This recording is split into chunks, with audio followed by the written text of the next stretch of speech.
Hello everyone, welcome to your YouTube channel Edutech study.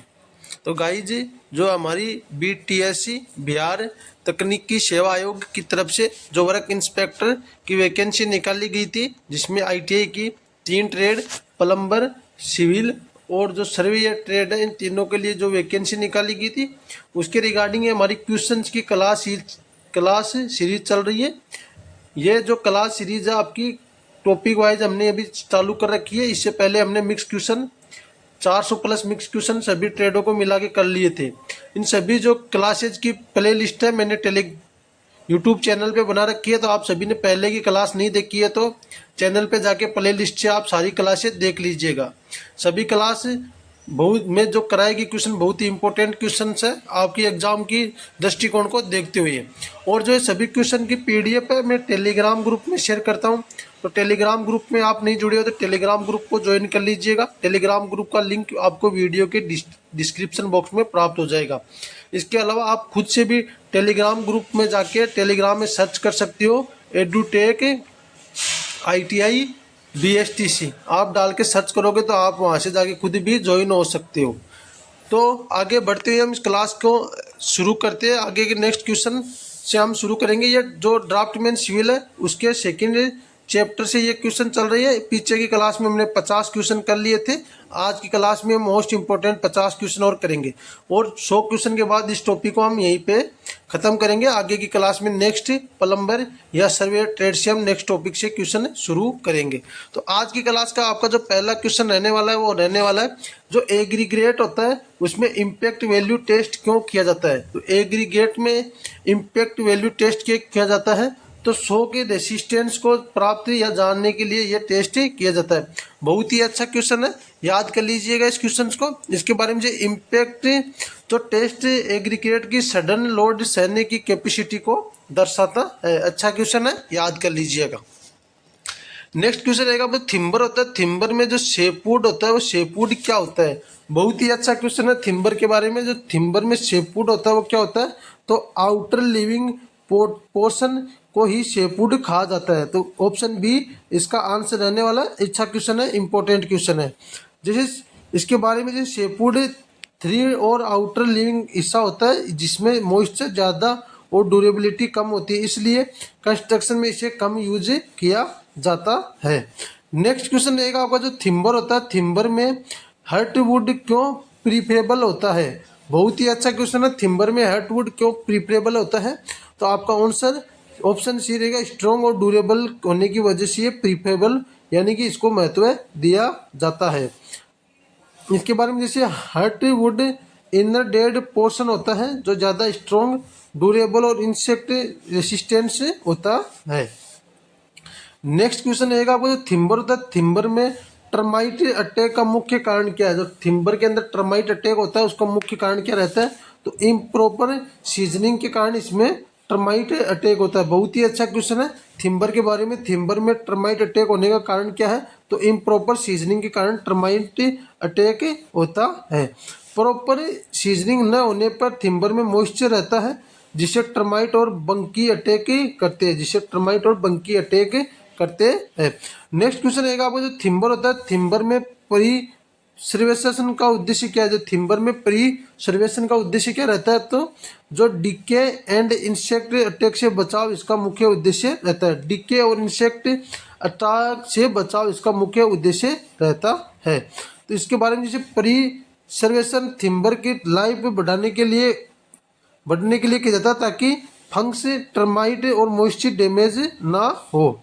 Next question रहेगा आपका जो hydraulic lime होता है उसका अर्थ क्या है। हाइड्रोलिक लाइम का अर्थ क्या रहता है, वाटर में भी सेट किया जा सकता है। इसके बारे में, जैसे हाइड्रोलिक लाइम पानी की प्रेजेंस में भी सेट हो जाता है, इसलिए डैम्प जगह पर इसका यूज होता है। तो हाइड्रोलिक लाइम का यूज कहाँ पर भी होता है, डैम्प की जगह पर इसका यूज होता है। नेक्स्ट क्वेश्चन है हाइड्रोलिक लाइम का उपयोग कहाँ पे होता है। तो हाइड्रोलिक लाइम का उपयोग फाउंडेशन और डैम्प एरिया के अंदर इसका प्रयोग किया जाता है। बहुत ही अच्छा क्वेश्चन है, हाइड्रोलिक लाइम का उपयोग कहाँ पे होता है, तो फाउंडेशन और डैम्प एरिया में इसका उपयोग होता है। नेक्स्ट क्वेश्चन, जैसे फाउंडेशन के बारे में बात करें, फाउंडेशन ब्रिज या वाटर वर्क्स में हाइड्रोलिक लाइम का प्रयोग होता है। नेक्स्ट क्वेश्चन रहेगा वो सीमेंट होती है, सीमेंट मोटार में 1:3 का अर्थ क्या रहता है? तो बहुत ही इंपॉर्टेंट क्वेश्चन है, बहुत अच्छा क्वेश्चन है। तो 1:3 का मतलब रहेगा 1 अनुपात सीमेंट का रहेगा और 3 अनुपात बजरी यानी कि सैंड का रहने वाला है। मोटार जो होता है वो प्रोप्रेशन हमेशा सीमेंट सैंड में लिखा जाता है। नेक्स्ट क्वेश्चन है सिविल ड्राइंग में कंटिन्यूस थिक लाइन का प्रयोग किस लिए होता है? जो सिविल ड्राइंग होती है उसमें कंटिन्यूस थिक लाइन का प्रयोग किसके लिए होता है? तो आपका आंसर सी रहेगा, विजिबल आउटलाइंस के लिए इसका प्रयोग होता है, ना कि हिडन ऑब्जेक्ट सेंटर लाइंस के लिए भी नहीं होता और डायमेंशन लाइन के भी लिए नहीं होता है। तो इसका आंसर आपका ऑप्शन सी रहने वाला है, विजिबल आउटलाइंस के लिए कंटिन्यूस थिक लाइन का प्रयोग किया जाता है। कंटिन्यूस थिक लाइन 2 या 3 mm विजिबल पार्ट्स और ऑब्जेक्ट की बाउंड्री को दिखाने के लिए होती है।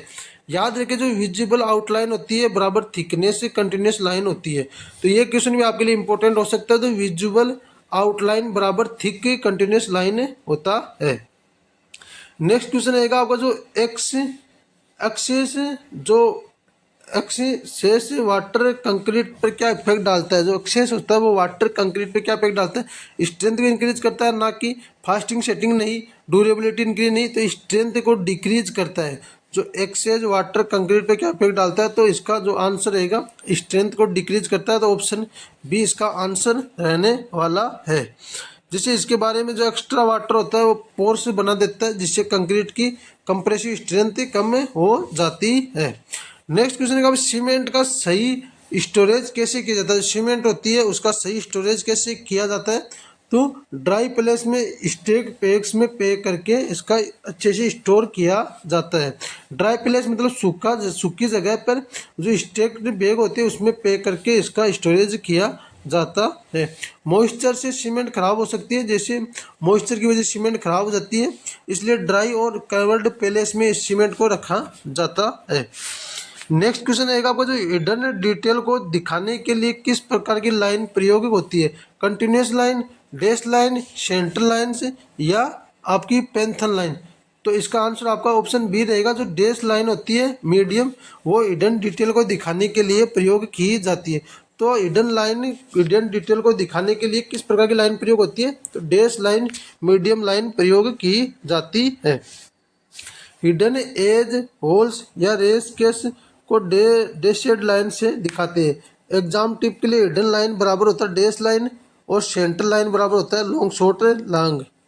तो ये क्वेश्चन भी आपके इंपॉर्टेंट बन सकते हैं। क्वेश्चन यहाँ से एक ये बन सकता है हिडन लाइन बराबर डैश, और क्वेश्चन 2 बन सकता है सेंटर लाइन बराबर long minus strong long. Next question आएगा आपको फ्लाई एस ब्रिक का एडवांटेज क्या होता है? जो फ्लाई एस ब्रिक होता है उसका एडवांटेज क्या रहता है? तो फ्लाई एश ब्रिक का एडवांटेज होता है आपका ऑप्शन बी, यूनिफॉर्म साइज और स्मूथ फिनिश करना इसका एडवांटेज रहता है। तो ऑप्शन बी इसका आंसर रहने वाला है। जैसे fly ash bricks eco friendly, smooth और लेस मोटार कंज्यूमिंग होती है। नेक्स्ट क्वेश्चन है आपका 63, कंक्रीट होती है कंक्रीट क्यूरिंग क्यों की जाती है? ड्राई करने के लिए, या हाइड्रेशन की स्ट्रेंथ गेन जांचने के लिए, या कलर चेंज करने के लिए, या कॉस्ट रिड्यूस करने के लिए? तो इसका जो आपका आंसर है, जो कंक्रीट क्यूरिंग होती है वो हाइड्रेशन और स्ट्रेंथ गेन जांचने के लिए प्रयोग की जाती है। क्यूरिंग से सीमेंट का प्रॉपर हाइड्रेशन होता है जिससे वो स्ट्रेंथ बढ़ती है। नेक्स्ट क्वेश्चन रहेगा आपका जो सेंटर लाइंस को दिखाने के लिए कौन सी लाइन यूज होती है? सेंटर लाइंस को दिखाने के लिए कौन सी लाइन यूज होती है? तो long short long thin line centre line को दिखाने के लिए यूज होती है। तो ऑप्शन बी इसका आपका आंसर रहने वाला है। तो जो सेंटर लाइन बराबर सिमेट्री होती है, सेंटर लाइन किसके बराबर होती है? सिमेट्री लाइन्स के बराबर होती है। और एक्सिस या सर्कुलर ऑब्जेक्ट का सेंटर दिखाने के लिए pattern long short long. Next question है डायमेंशन लाइन में एरो टिप किस डायरेक्शन में पॉइंट करता है? जो डायमेंशन लाइन होती है उसमें जो एरो टिप होता है वो किस डायरेक्शन में पॉइंट करता है? तो टुवर्ड्स एक्सटेंशन लाइन में पॉइंट करता है। तो ऑप्शन सी इसका आंसर रहने वाला है। डायमेंशन लाइन में एरो टिप एक्सटेंशन लाइन और पॉइंट करता है, नंबर्स एरो के बीच लिखे जाते हैं। नेक्स्ट क्वेश्चन रहेगा आपका ऑप्शन 66 स्केल ड्राइंग में A1:50 का मतलब क्या है? बहुत ही अच्छा क्वेश्चन है, इंपॉर्टेंट क्वेश्चन है। जो स्केल होता है उसमें 150 का मतलब क्या रहता है? तो 1:50 का मतलब रहेगा 1 यूनिट ड्राइंग और 50 यूनिट एक्चुअल इसका आंसर रहने वाला है। तो ऑप्शन सी इसका आंसर रहेगा। तो इसके बारे में स्केल रेशियो होता है वो ड्राइंग लेंथ रियल लेंथ 1:50 मतलब 1 सेंटीमीटर, ड्राइंग बराबर 50 सेंटीमीटर एक्चुअल। नेक्स्ट क्वेश्चन है इंजीनियर स्केल किसके लिए प्रयोग की जाती है? जो इंजीनियरिंग की स्केल होती है वो किसके लिए प्रयोग की जाती है? तो लाइनियर मेजरमेंट इन ड्राइंग के लिए इसका प्रयोग किया जाता है। तो ऑप्शन बी इसका आंसर रहने वाला है। इंजीनियर स्केल लीनियर मेजरमेंट इन ड्राइंग के लिए प्रयोग की जाती है। इंजीनियर स्केल के बारे में जैसे मेट्रिक ड्राइंग में स्टैंडर्ड मेजरमेंट के लिए यूज होती है। नेक्स्ट क्वेश्चन है आपका जो 68 टी स्क्वायर का जो मेन यूज है वो क्या रहता है? जो टी स्क्वायर होता है उसका मेन यूज मेन यानी कि मेन उपयोग क्या होता है? तो ओरिजेंटल लाइन को ड्रा करना ट्राई स्क्वायर का उपयोग रहता है। तो ऑप्शन सी इसका आंसर रहने वाला। बहुत ही इंपॉर्टेंट या बहुत ही अच्छा क्वेश्चन है। जो टी स्क्वायर होता है उसका मेन यूज होता है ओरिजेंटल लाइन्स को ड्रॉ करना। टी स्क्वायर ड्राइंग बोर्ड पर ओरिजेंटल लाइंस बनाने के लिए यूज होता है। नेक्स्ट क्वेश्चन रहेगा आपका जो सेट स्क्वायर होता है वो किस लिए प्रयोग होती है? जो सेट स्क्वायर का क्या प्रयोग रहता है?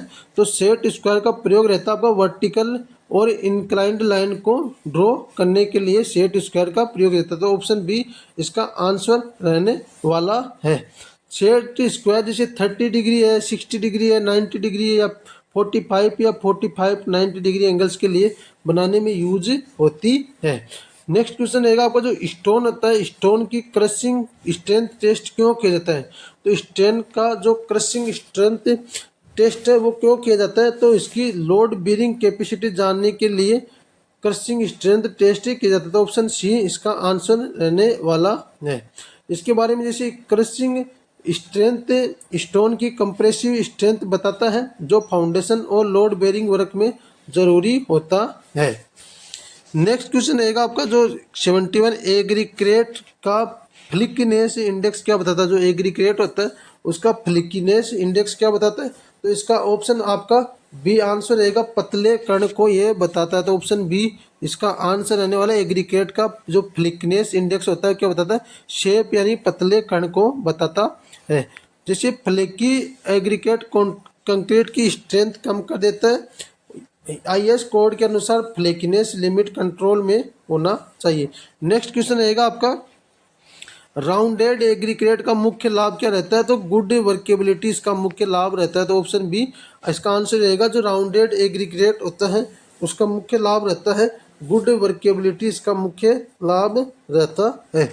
नेक्स्ट क्वेश्चन आपका जो रहेगा वो 73 स्केल होता है उस स्केल का पर्पज क्या है? जो स्केल होती है उसका पर्पज यानी कि उसका उपयोग क्या रहता है? स्केल का पर्पज स्केल का उपयोग क्या है? तो स्केल का आप किसके लिए उपयोग करते हैं स्केल का? तो स्केल का जो उपयोग होता है वो ड्राइंग ऑब्जेक्ट प्रोपोर्शनली या स्मॉलर बिगर करने के लिए ड्राइंग स्केल का प्रयोग किया जाता है।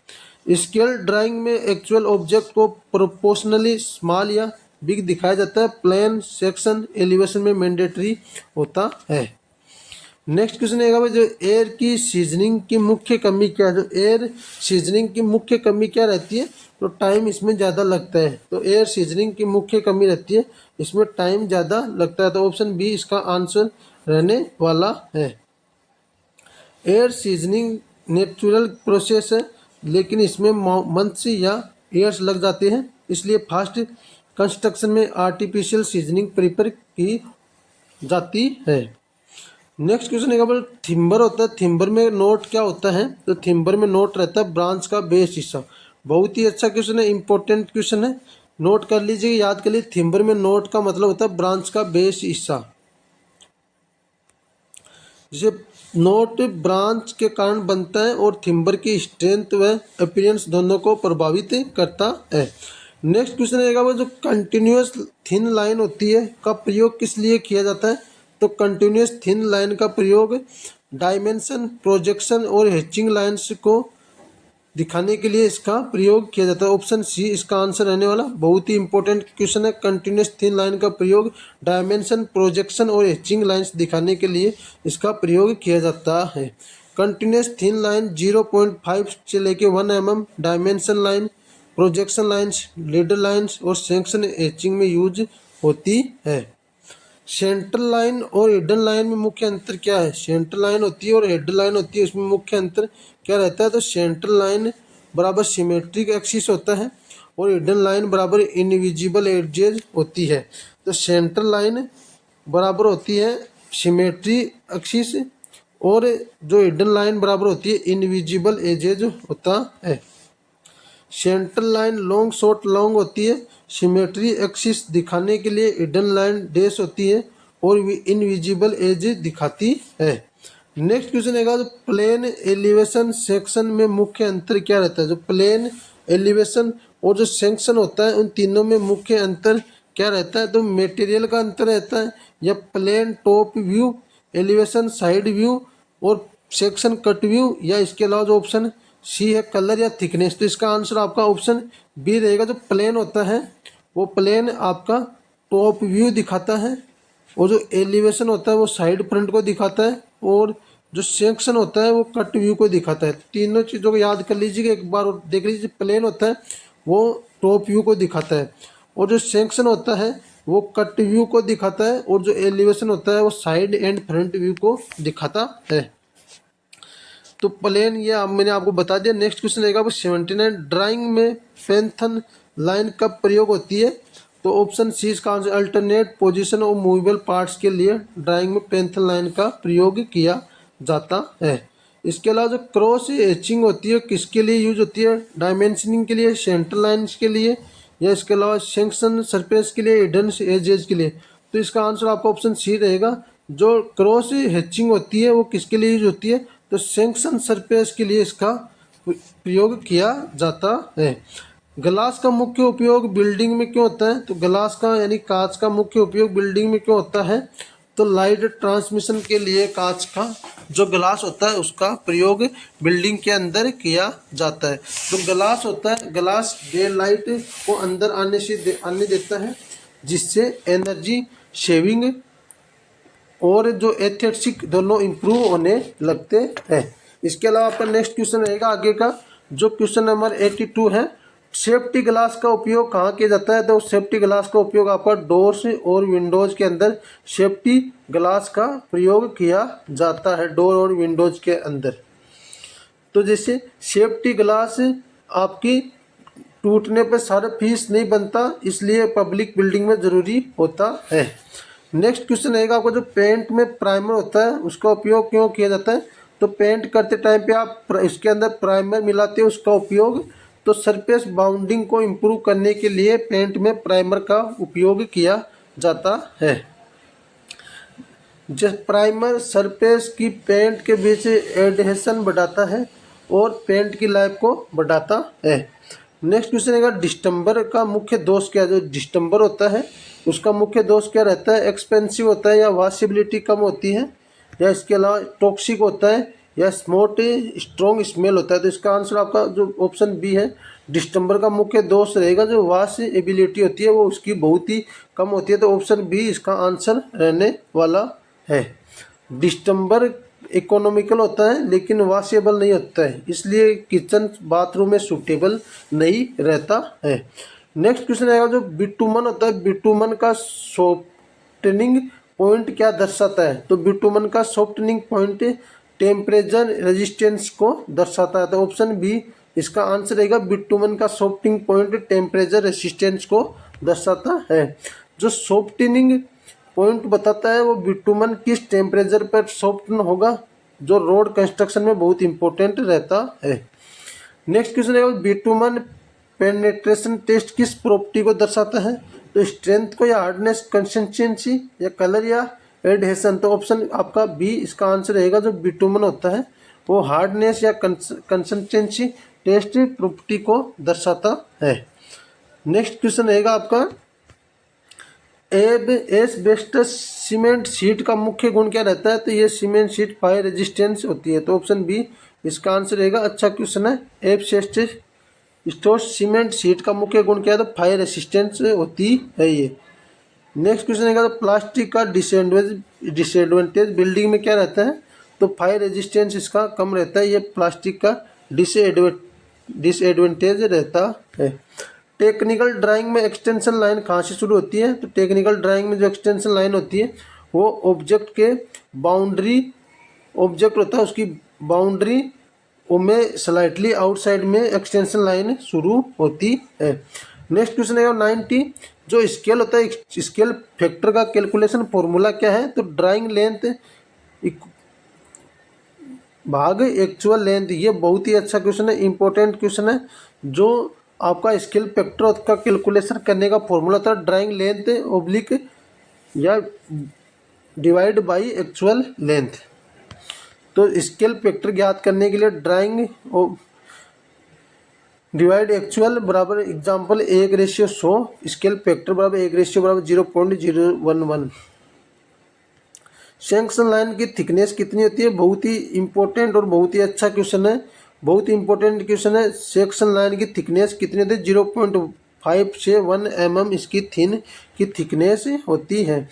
थिन लाइन सेक्शन सरफेस को डिफरेंटिव करने के लिए यूज होती है। नेक्स्ट क्वेश्चन है T square plus set square combination क्यों यूज होती है? तो ऑल ओरिजेंटल वर्टिकल और इंक्लाइंड लाइंस का देखने के लिए सेट स्क्वायर या टी स्क्वायर का प्रयोग किया जाता है। T square horizontal, set square vertical और inclined combined all type view को ड्रा कर सकते हैं। नेक्स्ट क्वेश्चन है विजिबल आउटलाइन और हिडन लाइन में थिकनेस रेशियो क्या होती है? तो जो विजिबल आउटलाइन और जो हिडन लाइन होती है उसमें थिकनेस होती है विजुअल बड़ा रहता है हिडन लाइन से। तो इसको यहाँ से आप ऑप्शन सी को आंसर देख सकते हैं। जो विजुअल थिक होता है वो 2 से 3 mm का होता है और हिडन थिन होता है 0.5 से 1 mm तक का होता है। नेक्स्ट क्वेश्चन ड्राइंग में डायमेंशन टेक्स्ट कहाँ लिखा जाता है? तो बिटवीन एरोवेट्स के अंदर इसका जो डायमेंशन में टेक्स्ट बिटवीन एरोवेट्स के अंदर लिखा जाता है। तो एरोवुड्स के भी टेक्स्ट लिखते हैं ताकि क्लियर और रीडेबल हो। नेक्स्ट क्वेश्चन है जो लॉन्ग डैश लाइन का उपयोग किस लिए किया जाता है? तो लॉन्ग डैश लाइन का उपयोग आपका कटिंग प्लेन लाइन या अल्टरनेट पोजीशन के लिए इसका प्रयोग किया जाता है। तो लॉन्ग डैश लाइन का उपयोग कटिंग प्लेन लाइन या अल्टरनेट पोजीशन के लिए इसका प्रयोग किया जाता है। कटिंग लाइन प्लेन या अल्टरनेट पोजीशन या एडजस्टेंट ऑब्जेक्ट पोजीशन दिखाने के लिए इसका प्रयोग किया जाता है। नेक्स्ट क्वेश्चन है सेक्शन व्यू में हैचिंग का एंगल कितना होता है? बहुत ही इंपॉर्टेंट क्वेश्चन है, याद कर लीजिएगा, नोट कर लीजिए, आपको एग्जाम के अंदर डायरेक्ट ये क्वेश्चन देखने को मिल सकता है।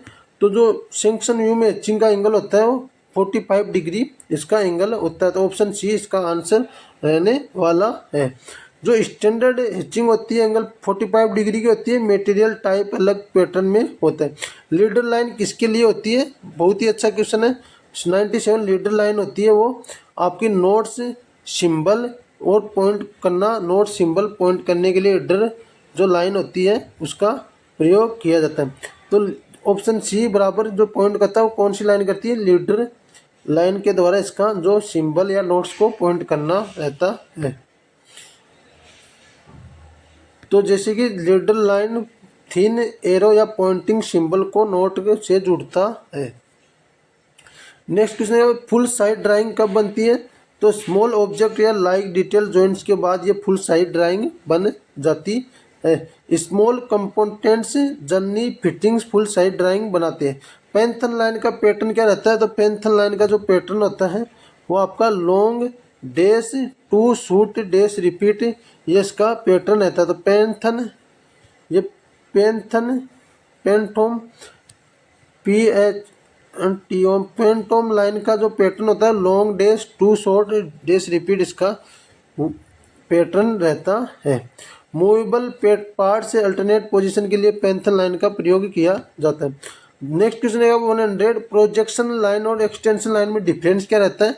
तो प्रोजेक्शन एक्सटेंड ऑब्जेक्ट होती है और एक्सटेंशन डायमेंशन मार्क की करती है। तो इसका आंसर ऑप्शन सी रहेगा, आपका ऑप्शन सी इसका आंसर रहेगा। प्रोजेक्शन लाइन बराबर होता है एक्सटेंड ऑब्जेक्ट और एक्सटेंशन लाइन बराबर डायमेंशन को मार्क करना, इसका मुख्य डिफरेंस रहता है। प्रोजेक्शन ऑब्जेक्ट आउटलाइन एक्सटेंड करने के लिए प्रयोग होती है और extension line dimension location mark करने के लिए प्रयोग की जाती है। तो आज की क्लास में हमने 50 क्वेश्चन और किए, टोटल 100 क्वेश्चन हमने इस टॉपिक से कर लिए। इन सभी क्वेश्चंस की जो पीडीएफ है आपको टेलीग्राम ग्रुप में मिलेगी। टेलीग्राम ग्रुप में नहीं जुड़े तो टेलीग्राम ग्रुप में जुड़ जाइएगा। टेलीग्राम ग्रुप का लिंक आपको वीडियो के डिस्क्रिप्शन बॉक्स में प्राप्त हो जाएगा, या आप खुद से भी टेलीग्राम को सर्च कर सकते हैं। एडुटेक ITI BSTC आप डाल के टेलीग्राम में सर्च करोगे तो आपको चैनल मिल जाएगा, तो वहाँ से जाके आप जुड़ सकते हो। इसके अलावा क्लास अच्छी लगी तो क्लास को लाइक कीजिएगा, एक ज़्यादा से ज़्यादा शेयर कीजिएगा और एक प्यारा से कमेंट कर दीजिएगा, जिससे कि मुझे और मोटिवेशन मिल सकती है। और चैनल पहली बार आए तो चैनल को सब्सक्राइब कर दीजिएगा। बाकी मिलते हैं नेक्स्ट वीडियो में नेक्स्ट क्लास के साथ, नई जानकारी के साथ। तब तक के लिए जय हिंद दोस्तों।